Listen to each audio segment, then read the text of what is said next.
On this episode of A New York Minute in History, we weren't intending to collect lots of stuff, but as these stores start closing down, I just could not bear the thought of these things being thrown out. Tuk Hai closed in 1980. Kwan Yi Wo closed earlier that year. I think there were so many of these stories happening all at once that it was a wake-up call. we explore community history and material culture through the lens of Manhattan's Chinatown. It's all up next, right after this. From the Irish invasion of Canada to the early days of the movies. If you are interested in broadening your understanding of New York State history, then this is the podcast for you. I'm Susan Hughes, historian and archivist for the William G. Pomeroy Foundation, a proud sponsor of A New York Minute in History. The Pomeroy Foundation is a philanthropic organization based in Syracuse, New York. One of our main initiatives is to help people celebrate their community's history by providing grants for historic markers and plaques. Here in the Empire State and across the country, we support a diverse range of marker programs that include commemorating food history, civil rights, folklore, and sites on the National Register of Historic Places. As the nation's leading funder of historic markers, the Pomeroy Foundation has awarded over 1,800 grants since 2005. To learn more about the Foundation's grant programs, visit wgpfoundation.org. That's wgpfoundation.org. Welcome to A New York Minute in History. I'm Devin Lander, the New York State historian. And I'm Lauren Roberts, the historian for Saratoga County. In honor of the upcoming Asian American Pacific Islander Heritage Month, we're going to be talking about a marker located at 151 Mulberry Street in New York City, which is in the borough of Manhattan. And the text reads, Chinatown in Little Italy Historic District has been placed on the National Register of Historic Places in 2010 by the United States Department of the Interior. William G. Pomeroy Foundation, 2022. Now, this marker is not one of the traditional blue and gold markers that we usually talk about. And in this case, if you have a structure that's been listed on the National Register of Historic Places, you can apply to the Pomeroy Foundation, because when a structure is nominated for the National Register, there is no form of signage that you are given as part of being listed. So this offers a chance to have signage which alerts the public to the fact that this is an important historic structure. In this case, the plaque itself is on the side of the building. Because it's in New York City, it would be really difficult because of the congested sidewalks to have a marker on a traditional pole like we see in a lot of other places. So in New York City, it's much more common to see plaques on the side of the building. And actually, the building that it's on is the Italian American Museum. As mentioned, it is the Chinatown and Little Italy Historic District. And we'll talk a little bit later about why those two communities are in the same location. The marker itself was applied for by the Two Bridges Neighborhood Council that was founded in 1955. The neighborhood is bordered by the Brooklyn and Manhattan Bridges and the East River. And at that time period in the 50s, tensions were high, there was gang violence, and this area was becoming one of the city's first racially integrated neighborhoods. And so the neighborhood council was created to try to resolve some of the conflicts and to serve as a channel for communication among settlement houses, churches, and community leaders. And this information is according to their website. So let's go back and talk about Chinatown, which is going to be our focus this month, and talk a little bit about the origins of Manhattan's Chinatown. Manhattan's Chinatown is one of the oldest in the country. It's one of 9 in the city right now. It was the oldest and the largest for many years. It's located in Lower Manhattan, and you mentioned Little Italy, which abuts Chinatown on the northern side. When we think about Chinese immigration history in the United States, the first wave of immigrants really happens around the gold rush on the West Coast. And it was not until kind of after that point in the 1850s, it's estimated that the first Chinese immigrants began coming to New York City. And the reason that they came was the reason that New York City became such an immigrant hub. It was because of the port, right? And so because of this port culture, not only did Chinatown exist and more Chinese immigrants began to settle in the lower part of Manhattan, also the Lower East Side, as I mentioned, became an ethnic neighborhood for Jewish immigrants and other immigrants from Eastern Europe. And then, of course, Little Italy. All of these people were associated, at least early on, with the port of New York City. Many of them either worked on the port or had businesses that served people who did work in the ports. When we think of Chinatown, many of the early settlers there opened businesses such as laundries, restaurants, stores that often served the port community. In the 1850s and 1860s, as more Chinese began settling, there became a kind of racist backlash against these settlers, many of whom were working class. So there began to be conflict between working class white Americans and these Chinese immigrants and other immigrants. But specifically, there was bigotry directed at Chinese immigrants because they were seen as representing many of the concepts that were false concepts, but that Americans believed when they thought about the Orient or Asia, that these cultures were a decadent culture, that they were not Christian, they had different religion, different customs, they dressed differently. So there was a kind of an easy way to think about othering Chinese immigrants, and this led in many ways to the Chinese Exclusion Act of 1882, which specifically put quotas, essentially slamming the door on Chinese labor coming to this nation at all. To get more context on the origins of Chinatown and on the Chinese Exclusion Act and its effect on immigration as well as the community that already existed in New York City, we spoke with Dr. Jack Chen. Hello, my name is Jack Chen. My full published name is John Guowei, Kuowei Chen. My work has really been about building capacity in communities that have especially been disenfranchised from really historical records. And as historians, we know that what's written down and what is kept in libraries and archives are what are oftentimes the stuff that history books are written from. I worked on it's now a book called New York Before Chinatown. And it's really about the role of Orientalism in the shaping of American culture from 1776 to 1882, which is when the Chinese Exclusion Act was passed. Most Americans don't know that Chinese were excluded from this country. Technically, that was repealed in 1943 when the US and China became allies in the fight against Japan. It wasn't effectively repealed until 1965 and 68, because in 43, the laws defaulted to the 1924 Immigration Act, which is really an act that's defined by the eugenics movement. The eugenics movement is a part of the history that I've also worked on, something that we don't understand, and its ongoing legacy and impact on not just the kind of attitude that was dominant in scientific racism against African Americans, against indigenous people, and really segregating them from the culture, but of course it got applied towards Chinese in 1882, and then that emboldened hardcore eugenicists thinking that they would then enact an immigration law that would exclude the great majority of so-called inferior European immigrants as well. So the 24 quota for Chinese, 105 people were allowed a year.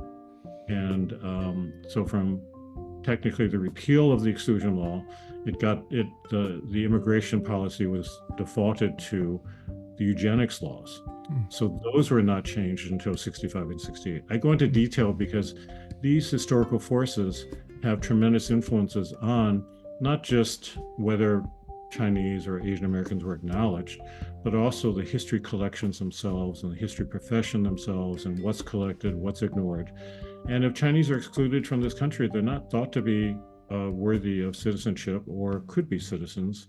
and therefore women were excluded and families were really very marginalized. So it really explains why there's such a gap.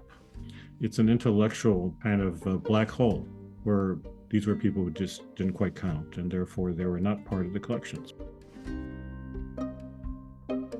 Early historians of Chinatown, such as Jack Chen, quickly realized that the community itself was marginalized within the historic record. And they realized that institutions had not been collecting material related to the history of Chinatown. The archives did not have a historical record of the people that lived there, in many ways because of the language barrier. But also because of the priorities of the collecting institutions. So when Jack Chen and others began studying and looking at Chinatown as having its own history, they realized that this archival record did not exist. So they created the Chinatown History Project, which was one of the first community history projects in which public historians went into the community itself and literally knocked on doors and went door to door asking for people to share their personal histories, because they began the project by focusing on the laundries in Chinatown, which had not been looked at historically or studied, but were so numerous and important, not only to that community, but to New York City as a whole. So, it really was a groundbreaking project that has led to other similar type projects in other communities around the nation. In terms of my own background of being a Chinese immigrant, really a Chinese refugee, as I began looking for those records, they were not to be found. At the New York Historical Society, really little bits and pieces. At the New York Public Library, bits and pieces. Oftentimes what would show would be advertising trade cards or racist caricatures in Frank Leslie's or Harper's magazine. So it really drove a curiosity and a need to begin building archives and collections personally, but then also as we started the New York Chinatown History Project to begin building up those archives. So I started out really as someone doing kind of community-based history. So my start really was as a public historian, as someone also collecting materials. I got a PhD at NYU in American history, but also in thinking through questions of public history and a dialogue approach towards history, which is really acknowledging those who have been left out of history and how to include their records and their voices and their experiences. I should say that I'm not from New York, nor New York Chinatown originally. I'm from the Midwest, and I arrived in New York in 1975 and began volunteering at a community arts and cultural organization called Basement Workshop. And one of the first people I met was Fei Chang, someone who hasn't received her full due in terms of the heroic role that she played just in building the Basement Workshop and writing grants and doing the kind of unsung work that oftentimes women do.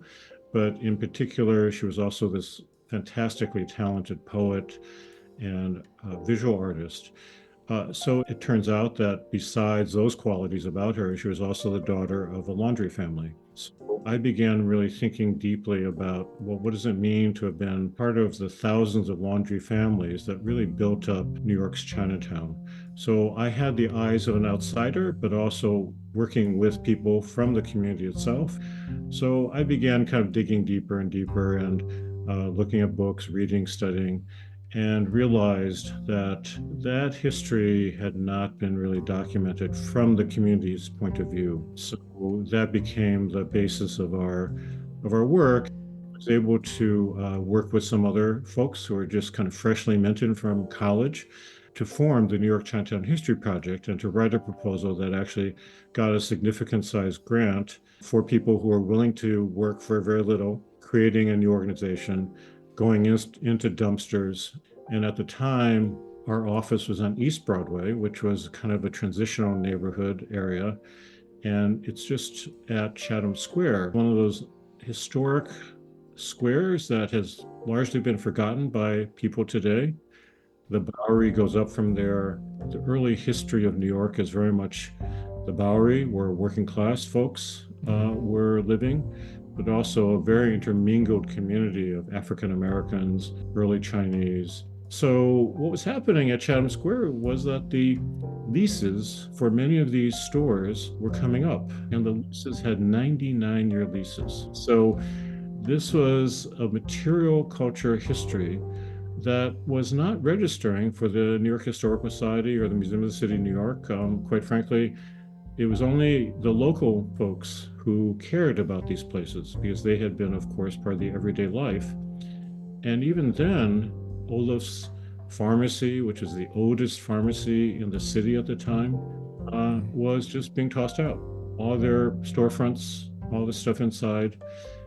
So what I realized is that, well, Chinatown was never strictly Chinatown. It was always part of port culture. And the stores that were closing down were emblematic of that mixture of what was going on.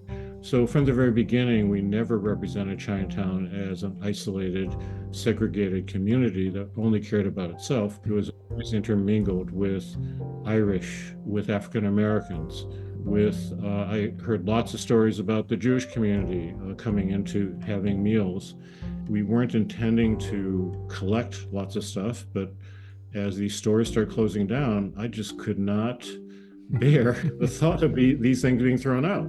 Certainly the Uptown Historical Societies, this was too lowly, really, quite frankly, for them to collect. We did strike an early relationship with the State Museum, which I think at the time really was one of the few places that really valued the items that were in some of these stores. So we opened at the New York State Museum.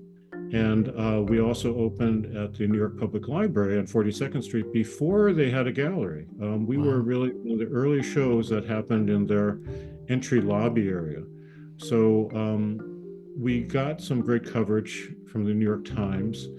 And in that way, I think the New York Times coverage, ironically, also got the Chinatown community to take this group of young people that not all of whom were from the community itself, right? We started being taken more seriously because we were able to document the history of Chinese laundry workers, which is not the history of Chinatown per se, but of those 10,000 or so laundry workers who were in the metro region. And it was really the laundry workers who were the early financial base for Chinatown itself. Because there was no repository for this material, there was nowhere for them to possibly donate it, whether it be to a museum or to another institution. So the New York State Museum agreed to take material from 3 general goods stores and combine them into one exhibit that would focus on the Tuck High store, which was at the time 101 years old, was closing. The family was moving away from the business, and the museum decided to interpret Tuck High as it would look in the 1930s, using a collection of material from 3 different stores. We spoke with curator Ashley Hopkins Benton about the Tuck High exhibit. My name is Ashley Hopkins Benton. I'm a senior historian and curator at the New York State Museum. I focus on social history, especially women's history, immigration, LGBTQ plus history, and I'm also interested in our toys, glass, and ceramics collections. The Tuck High store was founded in 1879 by a Chinese immigrant, Fen Wang Li. And it was kind of a general dry goods store. They had a number of different products through their history. They carried herbs and some food items and supplies like woks and cooking tools and some ceramics. But it was also very much a community center in Chinatown. It was a place that men that also worked in Chinatown would go to socialize, to get a meal. They had a pocket that served kind of as a post office. So for men that were working in Chinatown and trying to communicate with their relatives in China, but maybe didn't have a permanent address, they would receive mail there. They also provided services where they would write letters for people that were not literate. And so it was located originally at 19 Mott Street, and it was there for 50 years. And then in 1929, it moved to 24 Mott Street, which is the location that the museum ultimately collected. By 1980, Chinatown was changing. There was gentrification, the rents were going up astronomically, and the Lee family, at that point it was Wa'an Lee and Kunan Lee, decided that they couldn't keep the business anymore, and they were interested in selling it. And thankfully, there were people that were really interested in Chinatown's history that were able to make the connection with the New York State Museum. And so the museum went down and met with the Lees and observed their business and ultimately decided to purchase large parts of the store, the fixtures and some of the merchandise and the equipment, the cash register, the cooking equipment, and then other parts were gifted by the Lee family. And while they were in the process of making that collection and working with them, they found out that there were 2 other stores that had recently closed. So they also acquired the contents of Sun Gun Xing and Guan Yi Wo. And the exhibit that you see today in the museum is a reconstruction of the front room of the Tuck High store filled with the materials from those 3 stores. Maybe you know this or maybe not. What does Tuck High mean? It means high integrity. You know, we deal in the museum world with material culture. And so what does that tell us about both the store but also the community? Well, I think it tells us some of the ways that they were supporting the Chinese community, ways that they could hearken back to their Chinese heritage and really retain those customs. So there is a large collection from one of the stores of calligraphy paper and calligraphy supplies and writing elements. So that's one big theme. There's also a very large collection of herbs and medicines that would be used in traditional Chinese medicine. And the store also employed a druggist, or he was actually referred to as the drug man, who worked in the back and would talk to you about your ailments and help prescribe various things that would help you feel better. The stores that we know about, Tuck High closed in 1980, Guan Yi Wo closed earlier that year, and then Sun Gun Xing actually closed around 1972, and was warehoused. So I think there were so many of these stories happening all at once that it was a wake-up call. There's some really great photos that the curators took, as the shop was closing. So because of the rising rent, there was a hard, fast deadline of this is the day the Lees need to be out. But they also were interested in operating the business up until the last day. So the curators were literally there, taking pieces of the building out while the Lee family was still selling materials, propped up on boxes with a board and selling to their regulars. Chinatown is right now undergoing another wave of gentrification and rising rents. So there are a number of stores and restaurants that have been around for generations that have closed in the last couple of years. And that's caused a lot of change again in Chinatown, but there are still family businesses that harken back to some of these traditions and do serve as a community stopping place and as a place where you can get a variety of goods. And what's really interesting as an observer who's up here in Albany rather than down in Chinatown very much is that a lot of them have an amazing social media presence and are sharing their stories and how they're serving the community and the ways that they're trying to preserve their own history as well through social media. So that's really fun.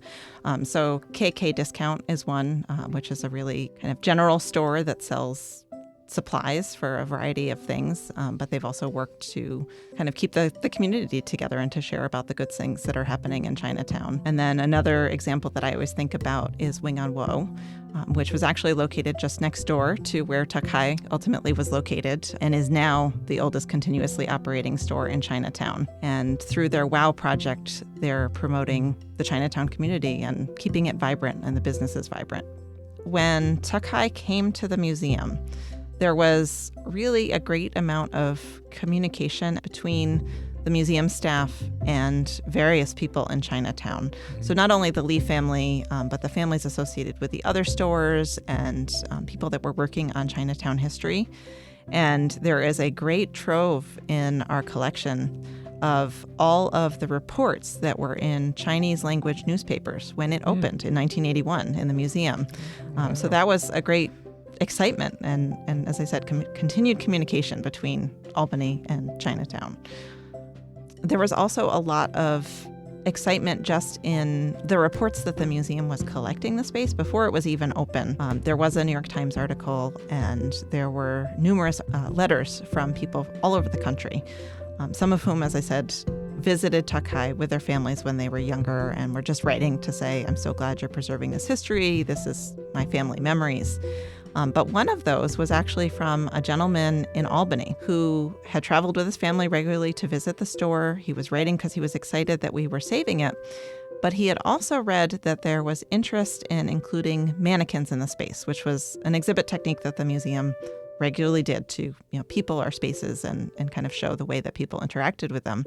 Those mannequins that are in the museum are cast from real people, and he offered himself up as the model for the cast that would be made for Tuck High. So the druggist that you see is actually a man that lived in Albany who had been to Tuck High in his younger years. It's fascinating to me as a public historian, and probably you as well, Devin, that the work Dr. Chen was doing in the 1970s and 80s is so far ahead of his time. It seems like, as we're talking about it, this is a project that could be going on currently. And when you look at the field of public history, one of the things that we like to focus on is helping communities tell their own stories. And it takes a lot of effort to do that. You need to gain trust. You need to build relationships with the people in those communities. And if you want any hope of being able to fill those holes that are in our archives, this work needs to be done now before these communities disappear. I think that's absolutely true. And I think part of the process is not only building the relationships, but sometimes it's getting the communities themselves to understand the importance of their own history. Dr. Chen told us it was a struggle at times for the Chinatown History Project to get some of the residents of Chinatown to understand the value of their own history. And that's often the case, as we see in communities that we work with across New York State. I know that sometimes when I go into an oral history with someone I want to speak with about a particular event in the past, some people tend to think that their experiences are not important or even worthy of an oral history, and so I think one of our jobs is to help people realize that their stories are worthy of being told and collected, and to make them realize everyone's story is a piece of the larger cultural fabric, and that all of those representations need to be included for us to have a larger picture of where we are today. So even when communities think that their story is just a tiny sliver of the overall pie, it's the job of the public historian to help them realize that their stories should be collected and they do have meaning. As the Chinatown History Project began to develop and we became a museum, I really began thinking about these questions in a larger way about the idea of a dialogue-driven museum as opposed to a collections-driven museum or a academically defined museum, right? How can we begin to formulate what's important and how people understand things from their point of view, and to really privilege the community language? It's really from that kind of lived and embodied experience that these values really became important to me. Our first name for the New York Chinatown History Project was the Center for Community Studies, and I really do believe that place matters, communities matter, and that ultimately it's through public history more than academic history that people get a sense of place, community meaning, community building, and being able to locate themselves in these stories. Thanks for listening to A New York Minute in History. This podcast is a production of WAMC Northeast Public Radio and the New York State Museum, with support from the William G. Pomeroy Foundation. Our producer is Elizabeth Urbancic. A big thanks to Dr. Jack Chen and Ashley Hopkins Benton for taking part. If you enjoyed this month's episode, make sure to subscribe on your favorite podcast platform and share on social media. To learn more about our guests and the show, check us out at wamcpodcast.org. We're also on X and Instagram as @NYHistoryMinute. I'm Devin Lander.